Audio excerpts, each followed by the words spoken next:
ಚೆಂಡೆ ಮೃದಂಗದ ನಿನಾದದೊಂದಿಗೆ ಗೆಜ್ಜೆಯ ಝೇಂಕಾರ ಯಕ್ಷಪ್ರಿಯರ ಮನೆ ಮನೆಗಳಲ್ಲಿ ರಿಂಗಣಿಸುವಂತೆ ಮಾಡುತ್ತಿದೆ ತೋಡಾರಿನ ಶ್ರೀ ಮಣಿಕಂಠ ಭಕ್ತ ಮಂದಿರದಿಂದ ಹೊರಡುವ ಯಕ್ಷಜ್ಯೋತಿ ಚಿಕ್ಕಮೇಳ. ತೆಂಕುತಿಟ್ಟು ಚಿಕ್ಕಮೇಳಗಳ ಒಕ್ಕೂಟದ ಕೇಂದ್ರ ಸಮಿತಿ ಮಾರ್ಗದರ್ಶನ ಮತ್ತು ನಿರ್ದೇಶನ ಹಾಗೂ ನಿಬಂಧನೆಯ ಅನುಸಾರ ಮನೆ ಮನೆಗೆ ತೆರಳಿ ಯಕ್ಷಗಾನ ಪ್ರೇಮಿಗಳಿಗೆ ಯಕ್ಷಗಾನದ ಸವಿಯನ್ನ ಉಣಿಸ್ತಾ ಇದೆ. ಯಕ್ಷಪ್ರೇಮಿಗಳ ಮನೆಗೆ 2 ದಿನ ಮುಂಚಿತವಾಗಿ ತಾವು ಬರುವ ಬಗ್ಗೆ ಕರಪತ್ರವನ್ನು ಹಂಚುತ್ತಾರೆ. ಇದರಲ್ಲಿ ಯಾವುದೇ ಒತ್ತಡವಿಲ್ಲ.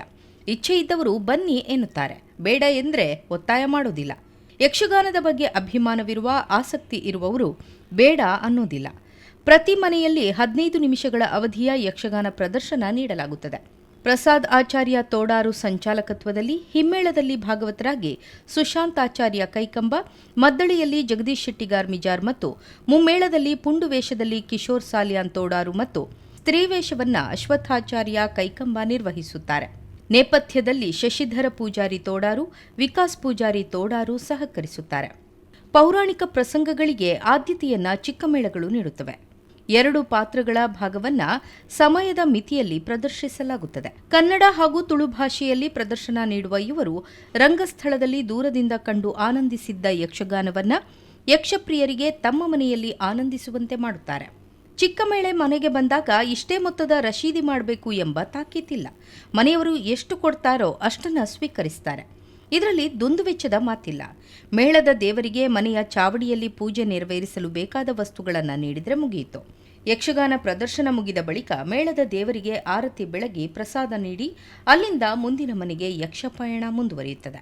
ಸಂಜೆ 6ರಿಂದ ರಾತ್ರಿ 10:30ರವರೆಗೆ ಮಾತ್ರ ಈ ತಿರುಗಾಟ ನಡೆಯುತ್ತದೆ. ಯಕ್ಷಜ್ಯೋತಿ ಚಿಕ್ಕಮೇಳ ಕಳೆದ ಜುಲೈ ತಿಂಗಳ ಕರ್ಕಾಟಕ ಸಂಕ್ರಮಣದಂದು ತನ್ನ ಯಕ್ಷಯಾನ ಆರಂಭ ಮಾಡಿದ್ದು ಸೆಪ್ಟೆಂಬರ್ವರೆಗೆ ಇದು ಮುಂದುವರಿಯುತ್ತದೆ. ತೋಡಾರ್, ಮಿಜಾರ್, ಎಡಪದವು, ಇರುವೈಲು, ಕಿಲೆಂಜಾರು ಗ್ರಾಮಗಳ ವ್ಯಾಪ್ತಿಯಲ್ಲಿ ಚಿಕ್ಕಮೇಳದ ಈ ಯಕ್ಷಯಾನ ನಡೆಯುತ್ತದೆ.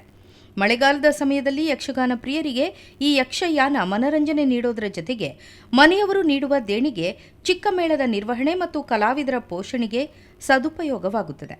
ಅದರ ಜತೆಯಲ್ಲಿ ಯಕ್ಷಗಾನ ಮತ್ತು ಕಲಾವಿದರಿಗೆ ಪ್ರೋತ್ಸಾಹ ನೀಡಿದಂತೆಯೂ ಆಗುತ್ತದೆ.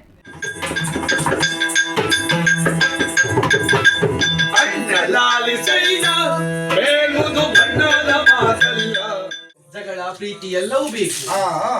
ಆದ್ರೆ ಮಾತು ಕೊಟ್ಟದ್ದು ಹೇಗೆ? ಮಗನಾದಂತಹ ಮನ್ಮಥನಿಗೆ ದಿನ 8ರೊಳಗಾಗಿ ಕಲ್ಯಾಣವನ್ನು ನೆರವೇರಿಸಿಕೊಡ್ತೇನೆ ಎನ್ನುವ ಹಾಗೆ ಮಾತು ಕೊಟ್ಟು ಇಂದಿಗೆ 7 ದಿವಸಗಳೇ ಕಳೆದು ಹೋಯಿತು.